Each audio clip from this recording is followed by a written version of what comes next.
This video is brought to you by Squarespace.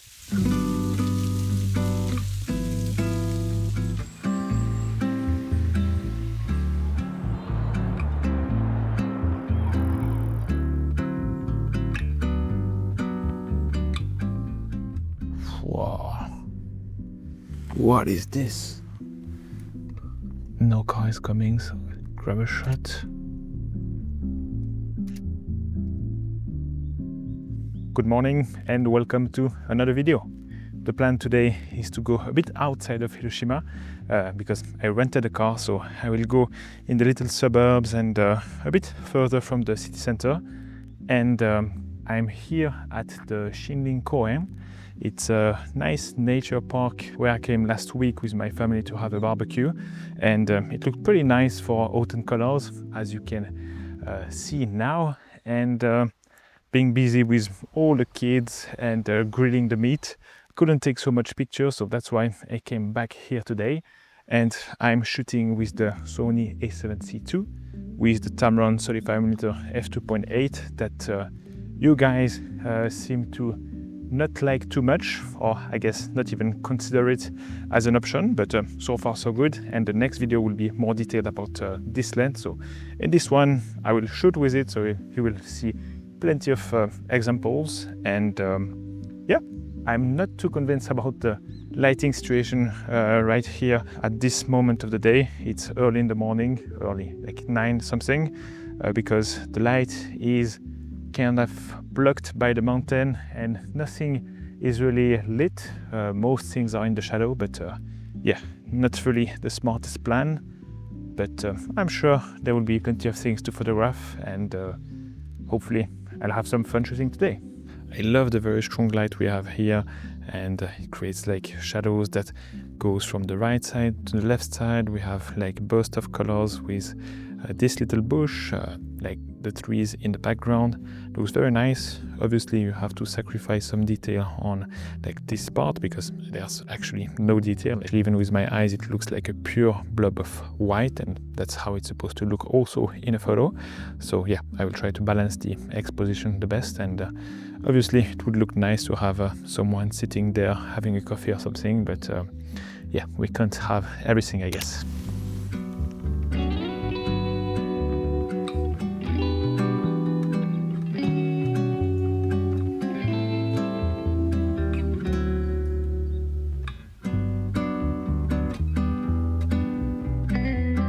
I love these two trees that are just tall enough to catch the light, so there's a bit of contrast that works well. And we have this tree in the foreground that serves as like some sort of a frame in the frame, like it's framing those three here, creating an arch around them, so it looks pretty nice. And I mean, that's not with this lens that I will have crazy bokeh, but still I used like a f2.8 to kind of yeah, really focus on these three and have just a touch of softness from the foreground, have a little bit of separation, not too much, and hopefully it looks nice. It's a very nice scene here with like no distinctive like subject. I'd say the subject is really just this patch of light, but none of the trees is really like the subject. There's also no one walking there. But yeah, I think it works enough to be worth taking a photo. We have like nice contrast with these like shadow areas, the light coming from the left side pouring here. It's very nice, and 35mm I would say is a touch tight for this, but I don't have much space behind me to yeah, have a better angle on that, so that will do.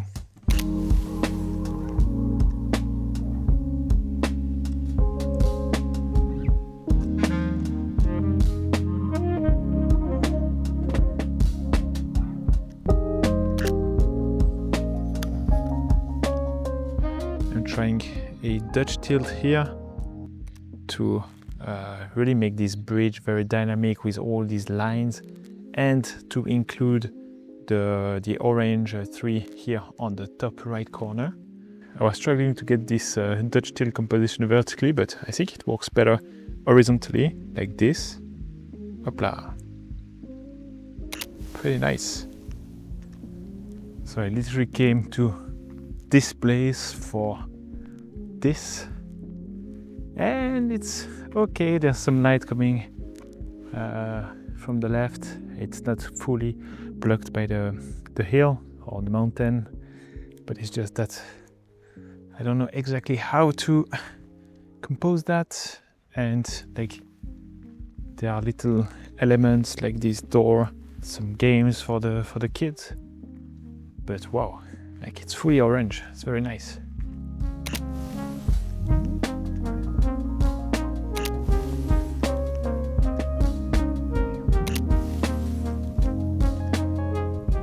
Before moving on, I'll just take a minute to talk about Squarespace, who is kindly sponsoring this video. Squarespace is the solution for my own website and run my online store. It's so easy to use and you can create a beautiful website in minutes, connect with your audience and sell anything from physical to digital products. What made me choose and stick to Squarespace is the simplicity in how it works and how you can really personalize your website, but also how it covers basically all my needs. This year I expanded my offering on my site with the launch of an online course on photo editing, and I'm so happy to have everything under the same website. It's easier to manage for me and better for the students that are not jumping around different platforms to access the course content. You don't need any coding or web design knowledge. Building a website from scratch is very easy, smooth and even enjoyable, I would say. They also have high quality templates so you can begin designing your website on a solid foundation and customize it as you like to fit your style and visual identity. Squarespace is the perfect solution for both growing and established online businesses, running a blog, or simply having a portfolio presented the way you like. You can head over to squarespace.com for a 14-day free trial,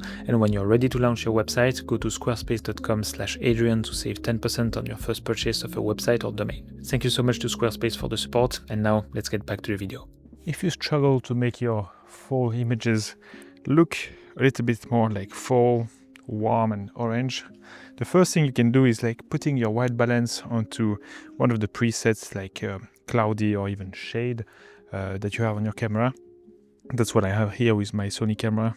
Shade can be a bit extreme, but looks pretty nice.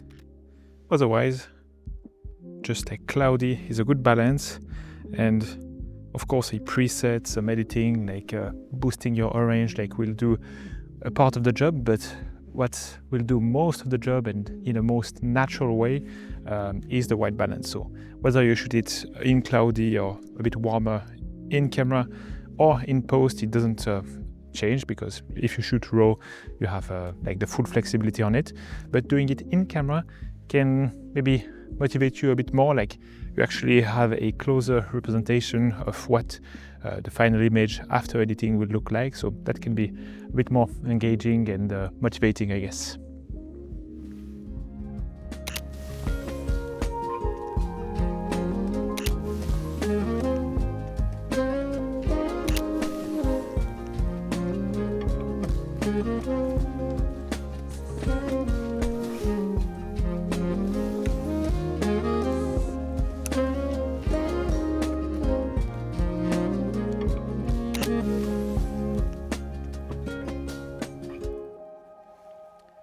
I really like this tree that pops out of this little hill. It really looks nice, really balanced, and I think it pairs well with the background with this electric pole on the mountain on the other side. There's just a tiny bit of bush here that I don't like, but I cannot get rid of, so maybe it will be erased in post. I don't know yet, but I like also how the sky looks at the moment. It's really like a Hokusai style, and just have to take the shot now.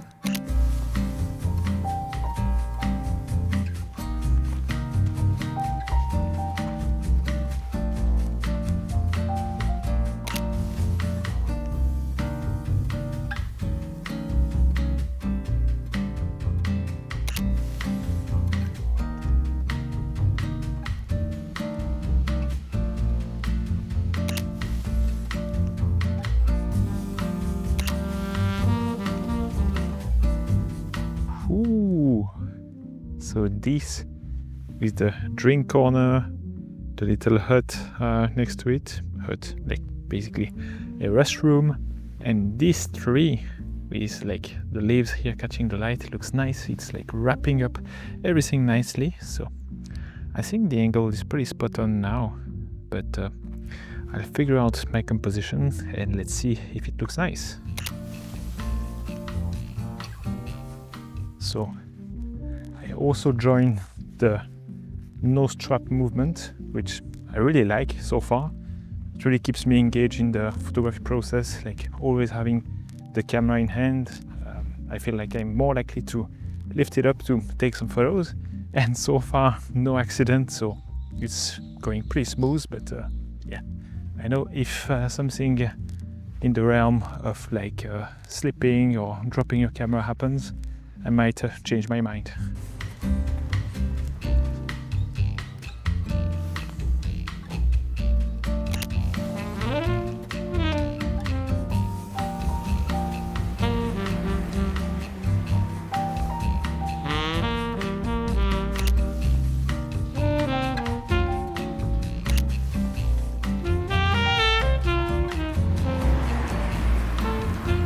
Just stop at the most random place, and there are a few shots to be taken here. There are these like greenhouses catching the light in this like field. Looks pretty nice. I don't even know if you can hear me now with all the cars that are passing by on the road on the left side, but I want to wait for almost no cars to be on the road to take the shot again, and hopefully with a bit more of a contrasty light. Now it's a bit soft, so I'll wait a few minutes more.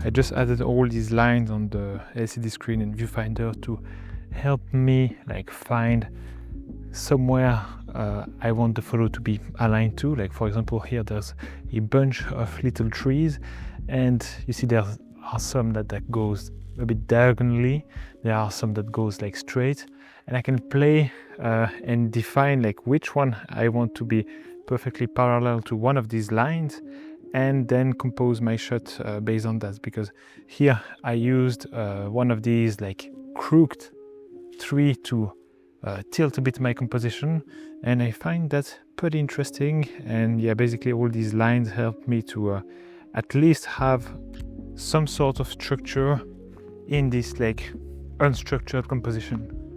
It seems I came too late. Look at these leaves on the floor. They were like beautiful red maple leaves, but nothing's left on this guy and this guy either. I really love this. We have like the main like temple, which is kind of the main subject of the frame. It is far back in the background. There are like obstacles in the form of these like three trees in the way that kind of leads your eye to like the temple. And there is this beautiful carpet of old red maple leaves, so it looks very, very nice, and it's a bit mysterious with like this kind of moody lighting. Really like that.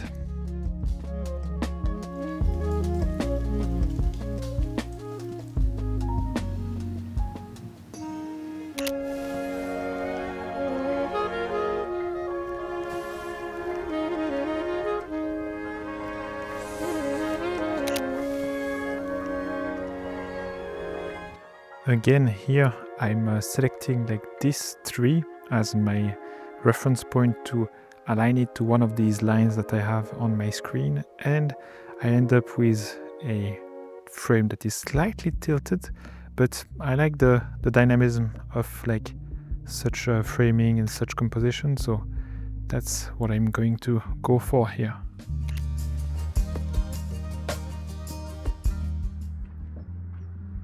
Nice bit of light. I mean, the last light of the day, just hitting one of the little element of the temple. I like this little guy here. I think it contrasts well with the very dark temple in the background. I mean just behind it. So here I'm thinking of maybe jumping into APS crop mode and catching something like a bit tight vertical like this. Pretty nice.